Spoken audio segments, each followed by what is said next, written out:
Hi, I'm Tim. Welcome to our channel, and thanks for logging on. If you enjoy these videos, do me a favor and subscribe to our YouTube channel right here at Watchbox Reviews. I would really appreciate it, and I promise to update daily. If you love this watch, you can see it and you can purchase it on our website, thewatchbox.com. And today we are discussing the 2002 model year Omega Speedmaster Broad Arrow, an automatic moonwatch-sized upscale Omega chronograph. This one channels equal measures of the modern moonwatch and the original 1957 Speedmaster. We'll talk about some of the refinements, lending the watch a bit of a 50s inflection. In terms of sizing, it feels very much like a 2002 Moonwatch. Though it is automatic and equipped with a date, the timepiece 42 millimeters in diameter, 14.2 millimeters thick, 48.5 millimeters lug-to-lug, and if you add the solid end links, 53.5. Very much a Moonwatch on the wrist. 20 millimeter spacing between the lugs if you want to accessorize with the strap. I would say on the bracelet, the watch is suitable for a wrist as small as 14.5 centimeters circumference. Throw it on a NATO strap and you could probably ship this watch on a 14 centimeter circumference wrist. Let's jump in. You could see that the bracelet that was fitted, because this was an upscale entry in the catalog, has a little bit of a hybrid look to it. It's somewhere between a dress bracelet and a sports bracelet. The few individual links and relatively large link profile suggests a sport bracelet, but you can see from the side the short cross section as well as the narrow polished accenting down the center links suggests that this is a bit more of a formal bracelet that can dress up just as easily as it dresses down. Back in 2002, Omega was still using pin sleeves for sizing the bracelet, and you can see that the clasp features a couple of different anchoring options internally, so you can do some fine sizing there.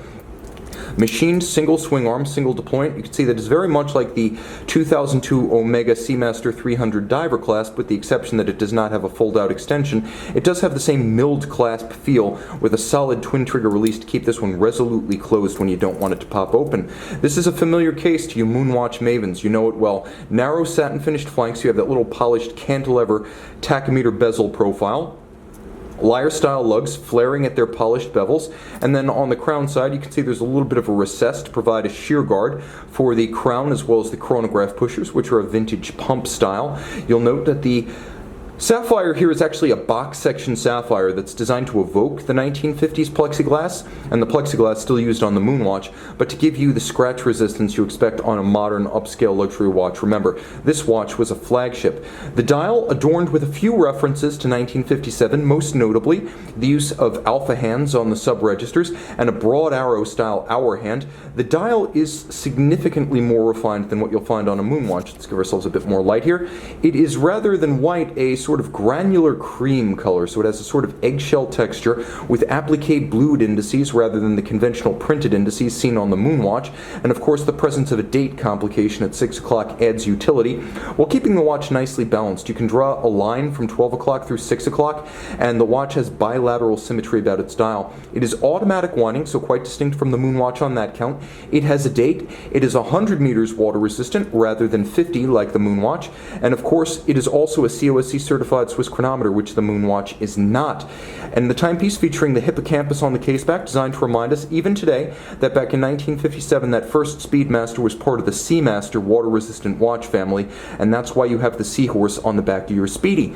Underneath the caseback, Omega caliber 3303, 55-hour power reserve, automatic winding, COSC certified Swiss chronometer. It's based on the Frederic Piguet 1285, which is itself derived from the 1185 high horology vertical clutch column wheel chronograph used by Breguet, Blancpain, and many others. This is a vertical clutch and column wheel chrono. So you have the column wheel to grant the watch a crisp pusher feel.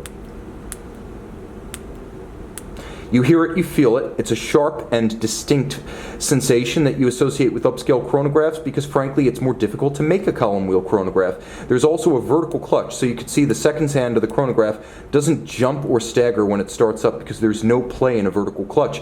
Now, another advantage being that you can leave the chronograph running full time, so you have center seconds to match minutes and hours with no hazard to the watch. If you just want a more visible seconds hand, leave the chronograph running. The vertical clutch lets you do that.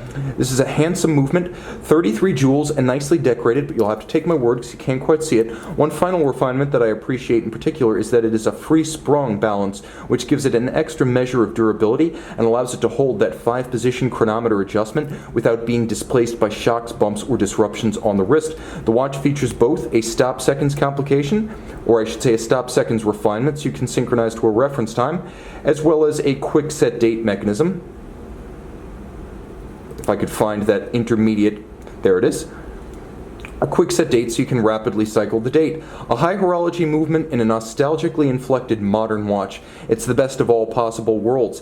A swimmable, fully loomed, high-grade luxury chronograph from Omega. See it and make it yours on the watch box. Omega Speedmaster Broad Arrow, and you can see that broad arrow hour hand as well as the triple index at 12 o'clock.